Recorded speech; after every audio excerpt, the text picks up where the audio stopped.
জয় গোসাই। মারণ মন্ত্রে সিদ্ধিলাভ করে মিলারেপা গুরুনির্দিষ্ট পন্থায় সংকল্প সাধনে ব্রতী হলেন। সিদ্ধমন্ত্রের অপ্রতিহত প্রভাবে অন্তরিক্ষ ভেদ করে মুহূর্তের মধ্যে মৃত্যুধ্বংসের করাল ছায়া মিলারেপার স্বগ্রামে স্পর্ধিত শত্রুর আশেপাশে বাহুবিস্তার করল। কাকার বাড়িতে সেদিন এক বিবাহের ভোজ। যেসব আত্মীয় বন্ধু পাকে প্রকারে মিলারেপা পরিবারের উচ্ছেদে সহায়তা করেছিল তারা সবাই সেখানে উপস্থিত। ঝড় নেই, মেঘ নেই, বজ্র নেই, বিদ্যুৎ কিছুই নেই। অকিঞ্চিৎকর একটা লৌকিক উপলক্ষের মাধ্যমে অকস্মাৎ বিশাল সৌধ উৎপাটিত বৃক্ষের মতো হুড়মুড় করে ভেঙে পড়ল এবং এই অতি আকস্মিক সংঘাতে ঘরের লোক থেকে অতিথি অভ্যাগতেরা কেউই রক্ষা পেল না।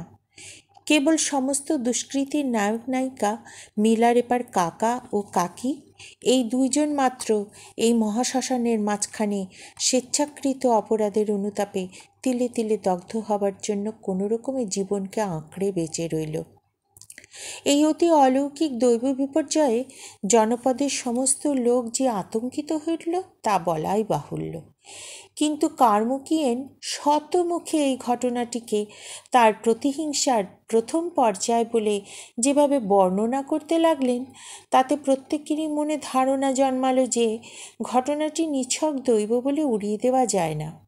গ্রামবাসীদের মনের আতঙ্ক ক্রোধে পরিণত হলো। নানা রকমের প্রতিক্রিয়া দেখা দিল। বিরুদ্ধ ভাব ক্রমে যখন আক্রমণোদ্যত হয়ে উঠল তখন কার্মুকিয়েন পুত্রের কাছে দূত হস্তে পত্র পাঠিয়ে আরও কিছু ভীতিপ্রদ অলৌকিক কর্মের আদেশ জ্ঞাপন করলেন। মায়ের আদেশে মিলারেপাও মন্ত্রবলে এবার শিলাবৃষ্টি ও ঝঞ্ঝার সৃষ্টি করে গ্রামের শস্যক্ষেত্রগুলিকে ধ্বংস করে দিলেন। ঘরে ঘরে উঠল হাহাকার। মিলারেপা ও তার মায়ের বিরুদ্ধে জনমত উত্তেজিত হয়ে উঠল। তার আর দেশে ফিরে আসবার পথ রইল না। ব্যক্তিগত প্রতিহিংসা চরিতার্থ করতে গিয়ে তিনি হয়ে উঠলেন দেশের শত্রু, জাতির শত্রু, এবং শেষ পর্যন্ত দেখা গেল তারই স্বেচ্ছা প্রজ্বলিত অগ্নিজ্বালায় তার নিজের অন্তর্বাহির এককালে প্রধূমিত প্রজ্বলিত হয়ে উঠল। সার্থক তপস্যার শান্তির বদলে এলো এক অপরিসীম ক্লান্তির বোঝা। তান্ত্রিক গুরুর আশ্রয়ে আত্মগোপন করে কোনো রকমে পালিয়ে রইলেন, কিন্তু নিজের কাছ থেকে পালাবার পথ কোথায়? দিবারাত্রির সর্বক্ষণ নিজের কাছে নিজে অপরাধী হয়ে আত্মগ্লানির আগুনে তিনি দগ্ধ হতে লাগলেন। কে যেন অহর্নিশি তাঁর কানের কাছে মুখ রেখে অতি আর্তস্বরে কেঁদে কেঁদে বলতে লাগলো, মিলা, মিলা, এ তুমি কি করলে? আগুনের পথে তুমি শান্তি বাড়ি খুঁজতে বেরিয়েছ, কামনায় নিবৃত্তি নেই। প্রথম জীবনের এই প্রথম সাফল্য মিলারেপার জীবনে নিয়ে এলো এক দুর্বিষহ পরাজয়ের গ্লানি। বিজয়োল্লাসের পরিবর্তে এলো নৈরাশ্যের অবসাদ। অথচ এই অর্থহীন আত্মগ্লানিরই বা হেতু কি? অন্যায়ের প্রতিশোধ যদি অন্যায়ই ঘটে থাকে, সংসারের চিরদিনের নিয়মে এর মধ্যে অস্বাভাবিক কি আছে? কোথাকার কে এক সৃষ্টি ছাড়া বৈরাগী অহিংসার কথা বলেছেন, ক্ষমার কথা বলেছেন, তাতে সংসারের ক্ষুব্ধ মুগ্ধ জীবনের চিরন্তন ধারাটি কি বদলে গেছে? তথাগত যা বলেছেন তাতে সংসারের কি এলো গেল? আমার দুঃখিনী মা কারোর কাছে কোনো অপরাধ করেননি। শক্তির মতে মত্ত হয়ে লোকে আমার মাকে লাঞ্ছিত করেছে, দিনহীনা ভিখারিনী করে দিয়েছে। পুত্রের কর্তব্য আমি করেছি, মায়ের আশীর্বাদ আমি পেয়েছি। তবে কেন এই মিথ্যা অশান্তি? কেন এই অহেতুক গ্লানি? তথাগত বুদ্ধের জননীর জীবনে যদি এমনই বিড়ম্বনা ঘটত, তাহলেও কি সেই অনুপম পুরুষ নির্বিচারে ক্ষমার কথা বলতেন? তথাগত আমাদের মতো হলে নিশ্চয়ই বলতেন না।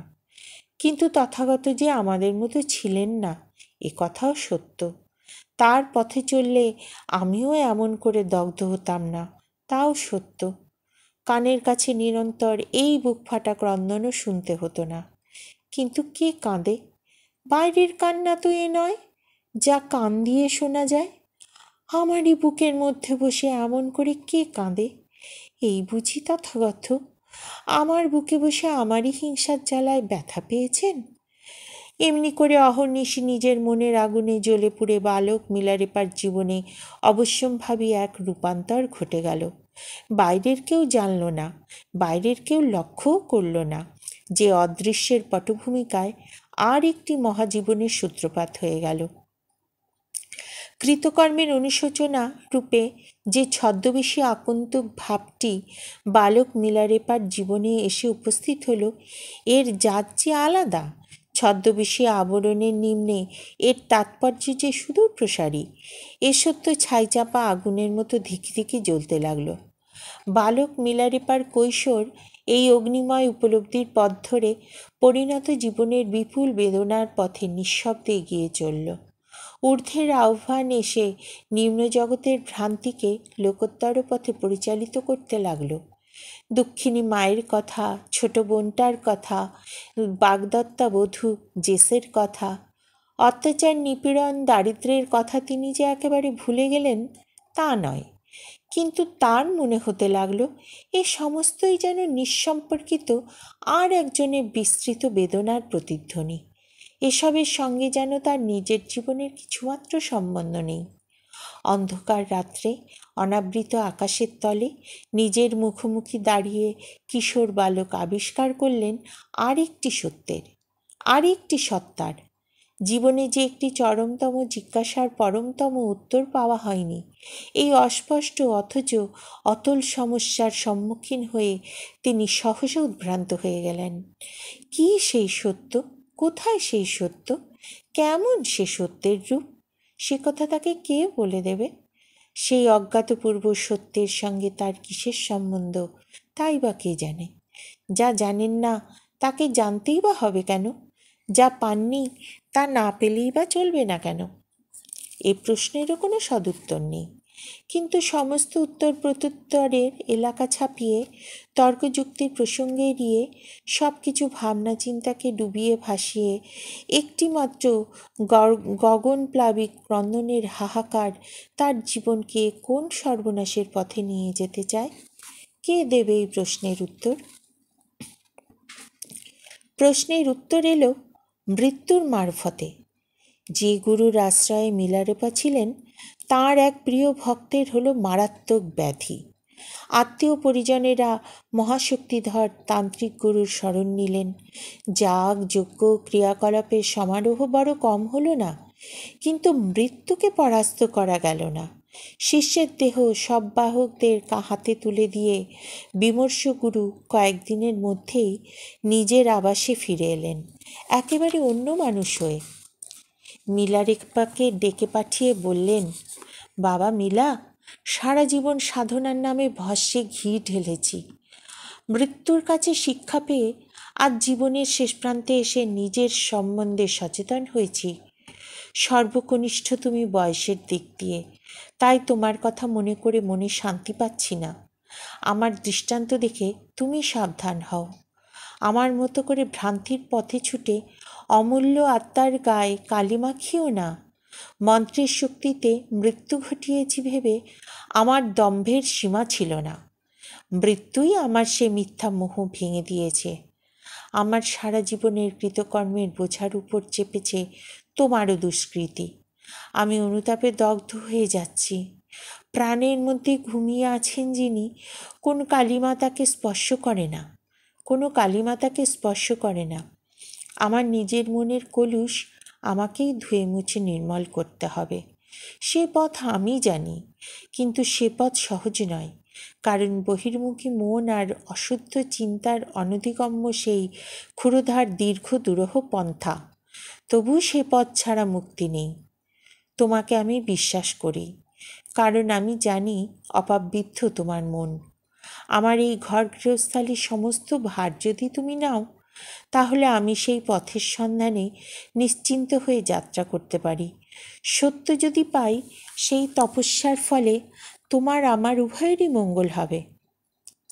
মিলারেপা দৃষ্টি নত করে স্থাণুর মতো বসে রইলেন। তার মনের ভাব গুরু বুঝলেন। বললেন, হ্যাঁ, আর একটি উপায় আছে। বয়সও বালক হলেও তোমার সংকল্পে দৃঢ়তা আছে, তাই ভাবছি তুমি কি পারবে? ব্যাকুল কণ্ঠে মিলারেপা বললেন, আপনার আশীর্বাদে নিশ্চয়ই পারব। আমার মনের গ্লানি আপনার অবিদিত নেই। আদেশ করুন, কি করতে হবে? দীর্ঘশ্বাস ফেলে গুরু কিশোর মিলারেপাকে কঠিন অনিশ্চয়তার পথে নিরুদ্দেশ যাত্রায় উদ্বুদ্ধ করলেন। গুরু প্রদত্ত পাথেয় সম্বল করে মিলারেপা সেদিনই অপরাহ্নবেলায় অনাদ্যন্ত বন্ধুর পথে অরণ্য পর্বতের নীলাভ ছায়ায় মহানির্বাণের অনুসন্ধানে বেরিয়ে পড়লেন। সেই অপসৃয়মান কিশোর মূর্তির পানে তাকিয়ে পথের বাঁকে গুরু আর একবার দীর্ঘশ্বাস ফেললেন। সাং উপত্যকাবাসী সিদ্ধপুরুষের দর্শন পেয়ে মিলারেপা তার উদ্দেশ্যে ও প্রার্থনা অকপটে নিবেদন করলেন। সমস্ত কথা ধীরভাবে শুনে তিনি বললেন, তোমাকে সংসার বন্ধন থেকে মুক্ত করবার শক্তি আমার আছে। বুদ্ধি যাদের প্রখর, তাদের এই যোগপথে সিদ্ধি অনিবার্য। পূর্ণ এক জীবনই বা লাগবে কেন? নিষ্ঠা ভরে গ্রহণ করলে একটি দিনেই এর ফল পাওয়া যায়। কিন্তু এখানে তোমার স্থান নয়। ভারতীয় ঋষির নারোপার শিষ্য মারপা আছেন লোভ্রাকে দত্তুলুং সন্ন্যাস ক্ষেত্রে। জন্মান্তরের বন্ধন সূত্রে তার সঙ্গেই তোমার যোগ। তোমার প্রাপ্য তার হাত থেকেই তোমাকে নিতে হবে। তুমি ভাগ্যবান, কারণ ত্রিজগতে মারপার তুলনা নেই। জয় গোসাই।